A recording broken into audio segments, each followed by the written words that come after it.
Assalamualaikum warahmatullahi wabarakatuh. Saya Lani Alisha Putri dari absen 21 kelas 10H akan mempresentasikan hasil proyek individu pada mata pelajaran informatika. Di sini, saya akan mulai dari bagian validitas sumber data.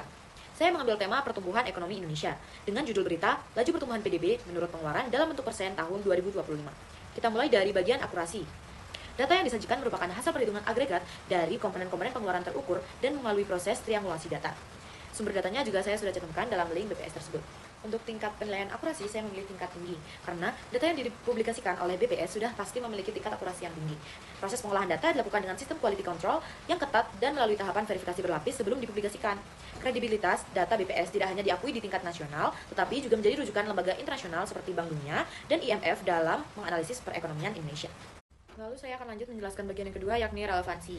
Lembaga penerbit seperti yang sudah saya jelaskan tadi, yakni diterbitkan oleh Badan Pusat Statistik atau BPS, yaitu lembaga pemerintahan non-kementerian yang bertugas menyelenggarakan statistik dasar dan bertanggung jawab langsung kepada Presiden Republik Indonesia.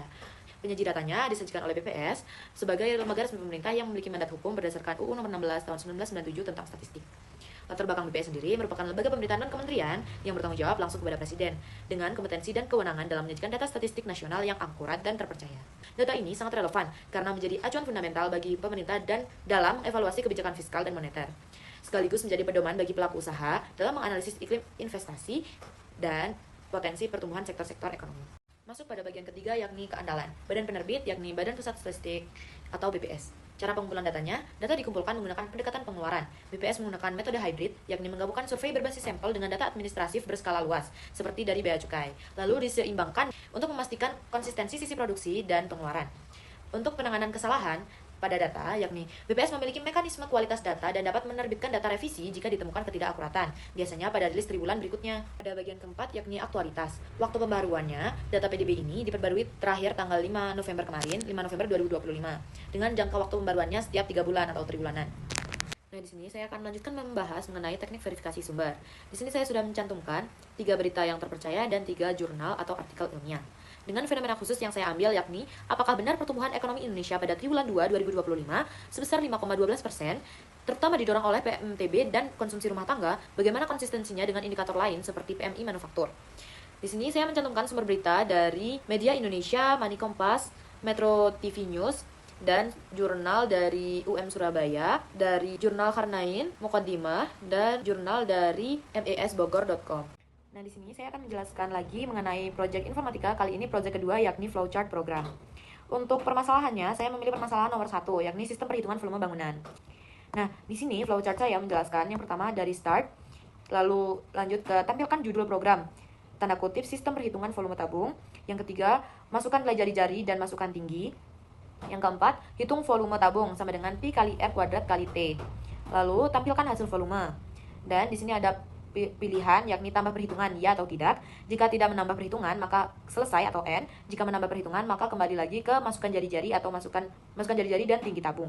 Lalu yang kedua, saya memilih nomor 4 dengan permasalahan sistem penilaian prestasi siswa.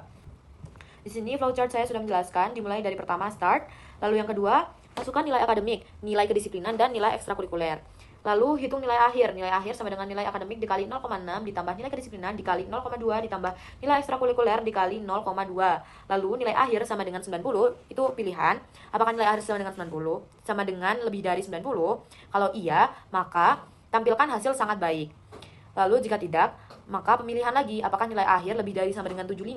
Jika iya, maka tampilkan hasil baik. Tampilkan predikat baik, lalu jika tidak, maka pemilihan lagi, yakni nilai akhir. Apakah nilai akhir lebih dari sama dengan 60? Jika iya, maka tampilkan predikat cukup. Lalu jika tidak, tampilkan predikat kurang. Lalu dari semua predikat tersebut ditujukan kepada tampilkan nilai akhir dan predikat. Lalu kita N. Nah, untuk yang terakhir saya memilih permasalahan nomor 5, yakni sistem parkir otomatis di mall.